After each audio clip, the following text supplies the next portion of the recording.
Bismillahirrahmanirrahim. Assalamualaikum warahmatullahi wabarakatuh.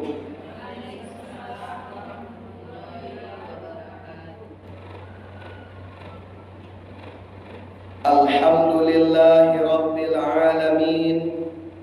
Wassalatu wassalamu ala sayyidil mursalin wa ala alihi wa ashabihi ajma'in. Ashhadu an la ilaha illallah wa ashhadu anna Muhammadar Rasulullah la nabiyya ba'dah. Qala Allah ta'ala wa huwa asdaqul qailin wa biqaulihi yahtadil muhtadun. A'udzu billahi minasy syaithanir rajim. Bismillahirrahmanirrahim.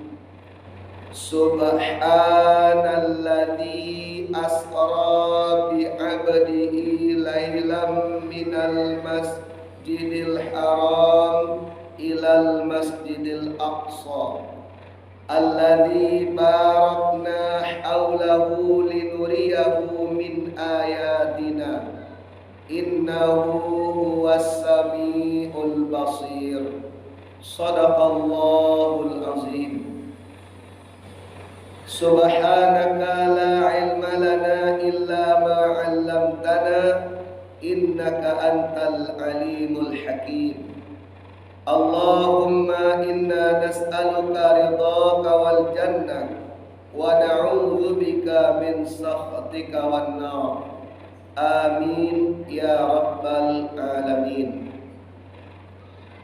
Ibu-ibu jamaah majelis ta'lim Musalla Babul Jannah Daduk Tunggu Hitam yang kami hormati, mari kita bersyukur kepada Allah sebab sore kini bisa melangkahkan kaki, mengayunkan tangan ke musalla ini untuk mengikuti pengajian majelis taklim yang telah direncanakan.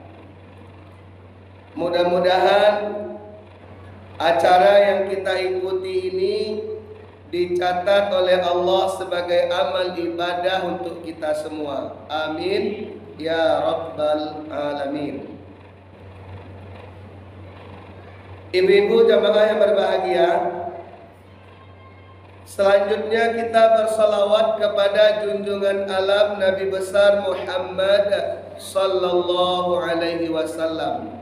Allahumma salli ala Muhammad wa ala ali Muhammad. Ibu-ibu jamaah yang berbahagia, rasanya sore kini baru pertama kali kita bertamu, nah Bu. Ba'a mangko kita basuh kini itu sebab karena takdir Allah. Kemarin istri dari Pak Yusra, Bu Emi Susanti, yang merupakan teman sesama PPG dengan saya, menelpon Pak Adian.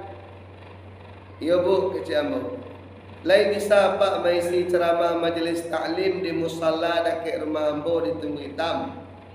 Bila Bu, katamu, besok Pak sudah asar, InsyaAllah, katamu. Maka dengan izin Allah kita basuh kini.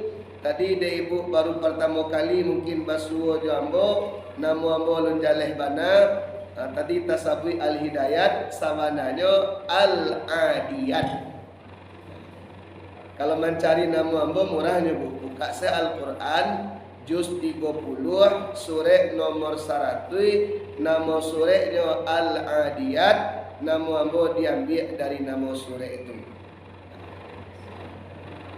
Pekerjaan sehari-hari, saya guru pendidikan agama Islam di SMP Negeri 28 Padang. Kalau Bu Emi, istri dari Pak Yusra, itu guru SMP Negeri 25 Padang. Jadi itulah sebagai perkenalan singkat. Kalau tampe tinggal ambo cukup jauh dari Siko, ambo tinggal di Lapo Manggi, Kelurahan Gunung Sari, Kecamatan Kuranji. Jalan Kabalimbiang. Patangko kan jembatan tu di Peloan, sehingga Baputa lewat jauh mencari jalan alternatif. Kini lah elok jembatan tu. Rumah ambo di samping Musaji di pangka jembatan tu. Saya nama kawan ibu di situ, Bu Ayu. Mungkin mereka tahu.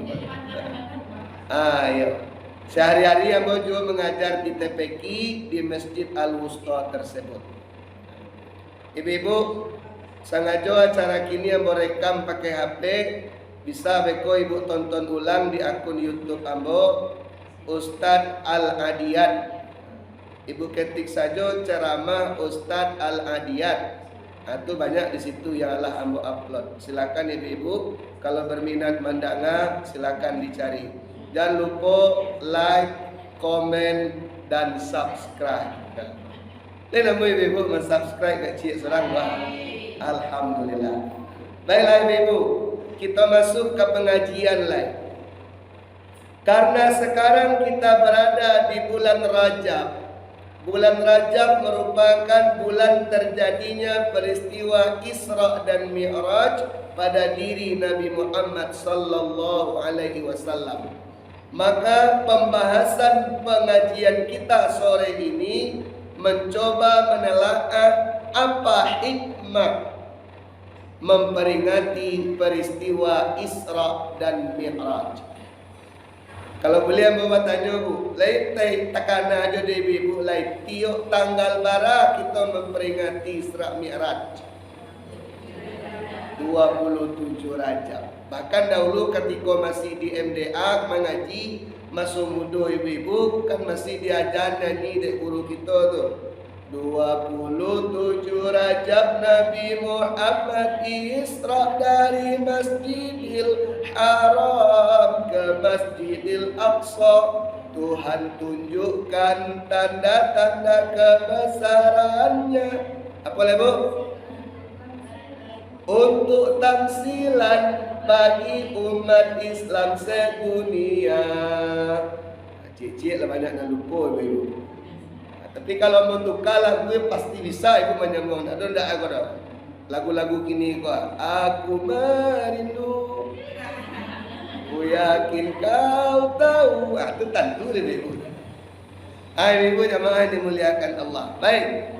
Jadi tema pengajian kita membahas tentang apa hikmah memperingati Isra dan Mi'raj.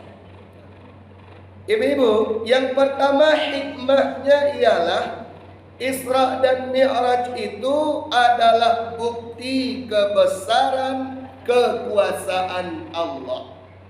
Itu hikmah nomor 1. Kenapa demikian? Karena peristiwa itu tidak terukur dengan logika, tidak terukur dengan ilmu matematika.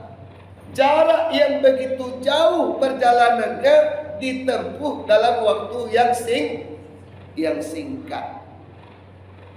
Masjidil Haram di mana bu? Bu. Masjidil Haram di mana? Di Makkah. Masjidil Aqsa Palestina bu, bukan Madinah. Kalau Madinah Masjid Nabawi. Masjidil Haram di Makkah, Masjidil Aqsa di Palestina. Jarak Makkah Palestina itu lebih kurang 1350 km. Itu perjalanan Isra baru.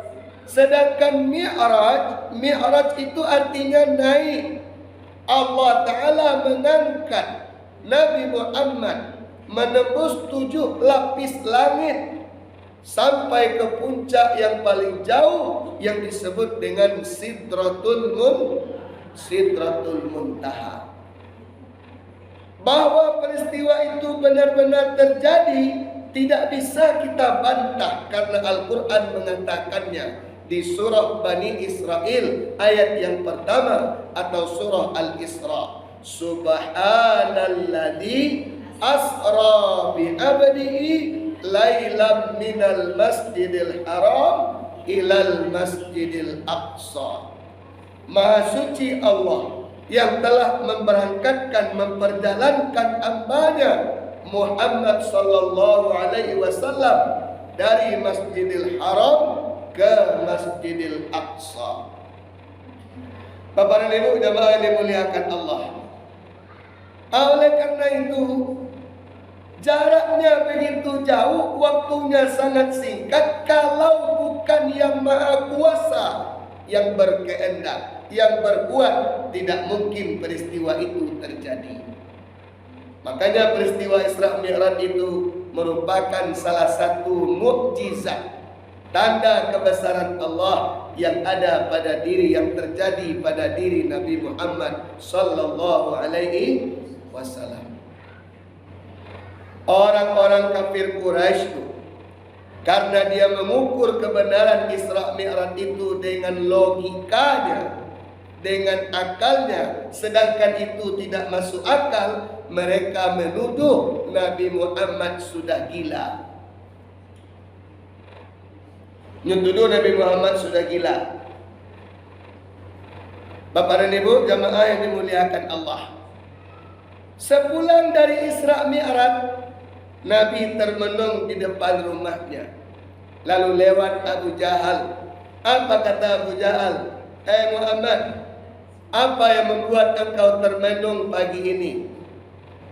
Lalu kata Nabi, Paman, malam tadi aku diberangkatkan oleh Allah dalam peristiwa Isra Mi'raj dari Masjidil Haram di Mekah ini sampai ke Masjidil Aqsa di Palestina. Lalu Allah mengangkatku menembus 7 lapis langit sampai ke Sidratul Muntaha. Aku menerima kewajiban solat bagi umatku 5 kali sehari semalam. Peristiwa itu terjadi malam tadi. Mendengar jawaban Nabi sarupoi kogo takajiklah Abu Jahal ko. Kau liaman ko. Bagaimana ko itu reaksinya bu? Sebab kejadiannya sangat luar biasa, tapi terjadi dalam waktu yang sangat cepat. Lalu kata Abu Jahal kepada Nabi, "Ai Muhammad, kok yo itu yang membuat engkau tamanung pagi kok ana bisa membantu?" Jawab Nabi, "Kok kamu bantu juga paman, mohon bantuan paman kumpulan seluruh masyarakat. Apa yang ambo alami malam tadi akan ambo sampaikan." Lalu ringkas cerita ibu-ibu, laba kumpul seluruh masyarakat di pusat kota Mekah. Disuruhlah Nabi menguraikan kejadian yang nyo alami malam itu di hadapan masyarakat ramai. Sementara Abu Jahal mengatur siasat, mengatur rencana. Ketika Nabi sudah selesai bercerita, dia akan mempermalukan Nabi dengan menuduh Nabi Muhammad sudah gila. Lah selesai Nabi baca itu di atas mimbar ibu, lalu salah seorang orang Quraisy yang tidak mengikuti ajaran Islam, dia menunjuk namanya Mut'im bin Adi. Akece Mut'im kobo, "Hai Muhammad, iyo Pak, kalau iyo tadi malam engkau Isra Mi'raj sampai ke langit ke-7, coba buktikan ke kami kini kau jual. Coba angkat kaki engkau Muhammad. Nyo angkat kaki suhu ada Nabi ibu yang sama laki dah nyo dia setaga. Warfa ukhra kece orang ko. Angkat cik lain nyo turunan kaki suhu nyo angkat dan kidah ada Nabi. Kece Mut'im ko sesudah itu, Muhammad, bukan begitu yang saya maksud. Coba angkat kedua kakimu sekaligus. Bila perlu engkau perlihatkan ke kami, engkau bisa terbang sampai ke langit. Jawab Nabi ketika tu bu, kok itu kandak Pak Mut'im lah kajale sambuh jatuh. Kecebutin kok, kalau tu Muhammad engkau sudah gila. Mengangkat dua kakimu sekali angkat tidak bisa, apalagi mi'raj sampai ke langit ketujuh. Engkau sudah gila Muhammad, kata Mut'im bin Adi. Mandangan Nabi dipermalukan serupa itu, Nabi dibela oleh Abu Bakar. Ya, dibela oleh Abu Bakar Siddiq. Apa kata Abu Bakar? Wahai seluruh penduduk Mekah, baik pengikut Muhammad atau yang bukan pengikut Muhammad, semua cerita Muhammad tadi adalah benar. Alasannya dua. Yang pertama, Muhammad adalah orang jujur, dia tak pernah berbohong sekalipun. Yang kedua ialah pada malam itu Muhammad bukan berjalan dengan kakinya, tidak pula memakai unta dan kuda, tetapi Allah memperjalankannya dengan kendaraan yang khusus yang berada dalam kekuasaan Allah. Kalau Allah yang berkehendak, tidak ada yang tidak mungkin.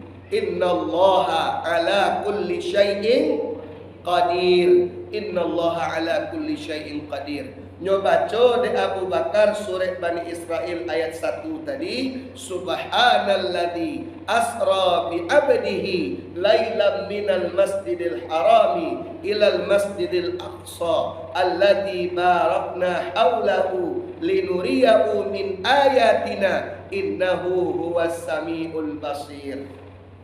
Berkat pengakuan Abu Bakar kubu, orang beriman yang semula ada yang ragu dengan cerita Nabi menjadi yakin kembali.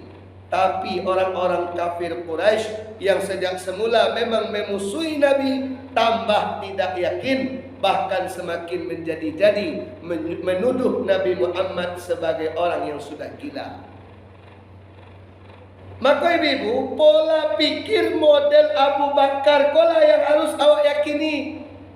Dalam beragama ibu, ada namanya konsep tauhid atau meyakini sesuatu yang gaib. Termasuk yang paling gaib itu adalah Allah Subhanahu wa taala. Ya. Mukjizat itu bahagian dari tanda kebesaran Allah pada diri Nabi. Kok tak percaya dengan adanya mukjizat, berarti iman kita kepada Allah sudah mulai luntur dan pudar. Sedangkan Abu Bakar Siddiq tidak sama sekali. Dia percaya penuh dengan kekuasaan Allah, bahwa kalau Allah yang berbuat, tidak ada yang tidak mungkin di atas dunia ini. Ibu-ibu, ambo tanya ke ibu-ibu cik, pada saat Isra Mi'raj itu Nabi berjalan atau diperjalankan? Jawab yang keras bu, berjalan atau diperjalankan? Diperjalankan. Kalau begitu Nabi aktif atau pasif? Pasif. Yang aktif adalah Allah.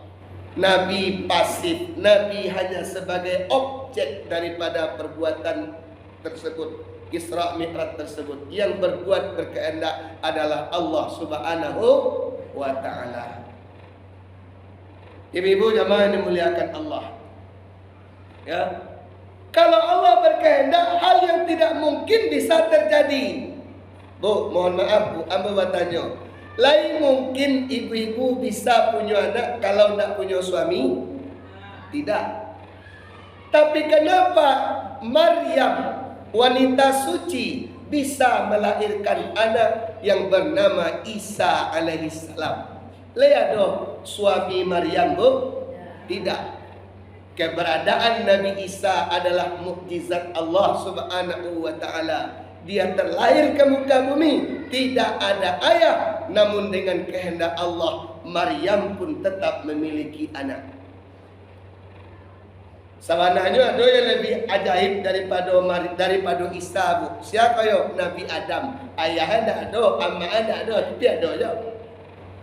Itulah yang disebut dengan mukjizat. Termasuklah di situ Isra dan Mi'raj. Makanya Isra dan Mi'raj jangan diukur dengan logika saja, tapi yakinilah Allah berbuat sekehendaknya. Dulu tahun 2009 kita lama rasuan Abu Gampo nak tangguhan karyanya doh. Alah di siko ibu tinggal tu. Alah. Ramalan orang ketika itu Padang setelah gempa tersebut akan digulung oleh tsunami. Tapi alhamdulillah cuman gempa saja, tak ada diiringi oleh gelombang tsunami. Manusia bisa memperkirakan dengan ilmunya, memprediksi dengan teknologinya, tapi yang akan menjadi kenyataan adalah kehendak Allah Subhanahu wa ta'ala. Makanya sekali lagi dalam rangka mengambil hikmah dari peristiwa Isra Mi'raj, kita harus yakin innallaha ala kulli syai'in qadir. Sesungguhnya Allah Maha Kuasa atas segala sesuatu. Ibu-ibu jamaah yang dimuliakan Allah. Dan kedua, Bu, hikmah nomor 2. Apa hikmah yang kedua dari peringatan Isra Mi'raj ini? Yaitu kalau kita dirundung duka, mengadulah kepada Allah. Kalau kita sedang bersedih, maka mohonlah pertolongan Allah. Dari mana kesimpulan ini kita ambil, ibu-ibu jamaah yang dimuliakan Allah? Karena Nabi Muhammad di tahun terjadinya Isra Mi'raj itu sedang bersedih. Kenapa Nabi bersedih? Beliau ditinggal wafat oleh paman dan istrinya. Ditekan ada ibu-ibu, siapa nama paman Nabi Muhammad? Siapa? Abu Talib. Siapa nama istri Nabi Muhammad? Khadijah. Khadijah dan Abu Talib meninggal dunia di tahun yang sama dalam selang waktu yang tidak berjauhan. Bahkan dalam sebuah buku pernah saya baca yang berjudul buku itu Sirah Nabi Muhammad dalam Sorotan Al-Quran dan hadis-hadis sahih. Dalam buku itu dikatakan jarak meninggal antara istri Nabi yang bernama Khadijah dengan Abu Talib itu hanya 4 hari. 4 hari. Luar biasa sedihnya Nabi. Lalu untuk menghibur kesedihan Nabi, Allah memberangkatkan Nabi dalam peristiwa Isra dan Mi'raj. Ibu jamaah yang dimuliakan Allah, maka kalau kita berduka cita, sedih, ada problem yang menghantam jiwa kita, membuat kita terpuruk dan berduka, maka lakukanlah Isra Mi'raj. Kasihnya as-salatu mi'rajul mu'minin. Salat yang khusyuk adalah Isra Mi'rajnya orang yang beriman.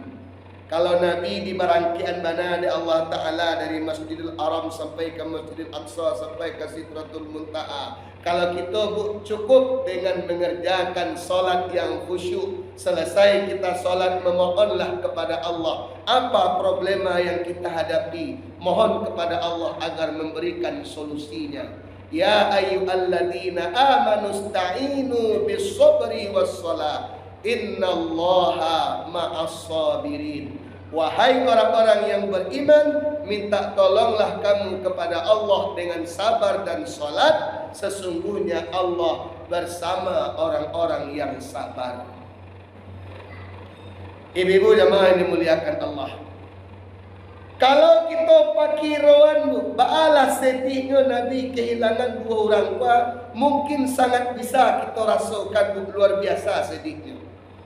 Abu Talib dari ketek menggadangan Nabi, dari umur 8 tahun sampai Nabi mengenal Khadijah, sampai Nabi menikah dengan Khadijah, itu masih dalam asuhan Abu Talib. Bahkan Nabi sudah berdakwah pun dilindungi oleh Abu Talib. Kok ada orang Quraisy ingin mengganggu ajaran Islam yang disampaikan oleh Nabi Muhammad, Abu Talib tampil ke depan untuk membela kemenakannya yang bernama Muhammad sallallahu alaihi wasallam. Di tahun Isra Mi'raj itu terjadi, Abu Talib kobana dan meninggal. Lah meninggal Abu Talib, meninggal pula istrinya Khadijah. Untuk ibu-ibu ketahui, ya, kami laki-laki memiliki ketergantungan yang luar biasa terhadap istri atau pasangan. Bahkan orang-orang besar mengatakan kesuksesan seseorang terkait juga dengan peran serta istrinya. Iyo tondak bu. Di tahun Isra Mi'raj itu terjadi, Khadijah wafat. Khadijah meninggal dunia. Bahkan di akhir hayatnya Khadijah berkata, "Wahai junjunganku, wahai suamiku, andai kata umurku pendek, aku dikuburkan ke dalam tanah, engkau masih membutuhkan bantuanku untuk menyiarkan Islam, aku izinkan engkau menggali tulang belulang di kuburanku. Gunakan itu untuk perjuangan Islam." Bantu tu bana jaminan Khadijah terhadap perjuangan Islam yang dilakukan oleh Nabi Muhammad. Wajar Nabi bersedih di saat terjadinya Isra dan Mi'raj itu. Mudah-mudahan ibu-ibu majelis taklim musalla babul jannah menjadi Khadijah pula bagi suami masing-masing. Amin ya rabbal alamin. Kata almarhum Ki Haji Zainuddin MZ, peranan istri walaupun tidak kelihatan tetapi sangat menentukan. Ibu jamaah yang dimuliakan Allah. Dan banyak hal dalam hidup ini yang membuat kita berduka cita, yang membuat kita terpuruk, yang membuat kita bersedih. Maka dalam Islam kita diajarkan dalam Al-Quran, kalau berada dalam kesulitan, jangan lari dari kesulitan, tapi hadapi dengan tenang.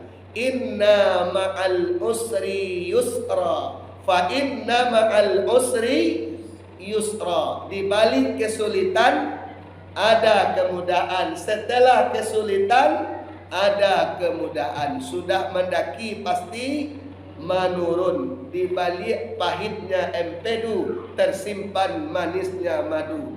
Baraki raki kaulu baranang-ranang katapian. Kok lain namuh badan basaki-saki terlebih dahulu, insyaallah bahagia akan datang di kemudian hari. Ya. Ibu-ibu jamaah yang dimuliakan Allah. Masalah duka cita dalam persoalan asmara bagi remaja luar biasa pula bu. Kalau remaja tu nak punya kuat iman di dado, bara banyak berita kita dengar kini ada remaja yang namuh bunuh diri lantaran persoalan asmara. Ada seorang laki-laki hatinya terpikat kepada seorang perempuan. Kecek nampak dusiko menjawab kata-kata dari laki-laki tadi, maaf saya sudah ada yang punya. Mendengar cinta ditolak, darah di kaki sampai ke otak, jantung yang tenang kencang berdetak, hati yang utuh pecah berserak, badan marano bagi impor cubada. Marato sedu anu diratoan merana kini aku merana, kekasih tercinta entah di mana, sendiri sunyiku dibalut sepi, tiada tempatku bercurah lagi. Ambo kalau soal lagu-lagu, alhamdulillah alun kakalah di ibu. Ambo pernah juara satu lagu Malaysia tingkat keluarga. Ibu jamaah yang dimuliakan Allah. Apapun persoalan, setiap masalah pasti ada solusinya. Yang penting jangan berputus asa.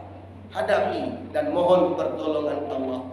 Bila pertolongan Allah itu kita minta dalam sholat, ya. Setelah sholat kita berzikir dan berdoa, memohon, meminta pertolongan kepada Allah. Jadi kalau kita bersedih, mengadu kepada Allah. Terakhir yang ketiga bu, apa hikmah dari peristiwa Isra Mi'raj? peristiwa itu mengajarkan kita agar memakmurkan masjid. Dengan apa masjid dimakmurkan? Dengan sholat berjamaah. Ambo alhamdulillah lain tadi menepati janji bu. Ambo janji patang datang di siko, sholat asar di siko. Lain ambo tepati. Ya. Namu ambo diakin orang tua ambo al-adiyat, artinya kudo parang dan balari kancang. Ambo buktikan tadi ibu alun tibu, ibu sekolah yang boleh datang. Hai ibu jamaah yang dimuliakan Allah. Mari kita ramaikan masjid. Kalau seandainya kita rajin ke masjid, silaturahim dengan sesama kita, dengan kerabat tetangga akan semakin kuat dan semakin erat. Kalau kita jarang ke masjid, Allah pun akan jauh dari kita. Innama ya'muru masajidallah man amana billahi wal yaumil akhir wa aqama shalah wa ata zakah wa lam yakhsha illallah.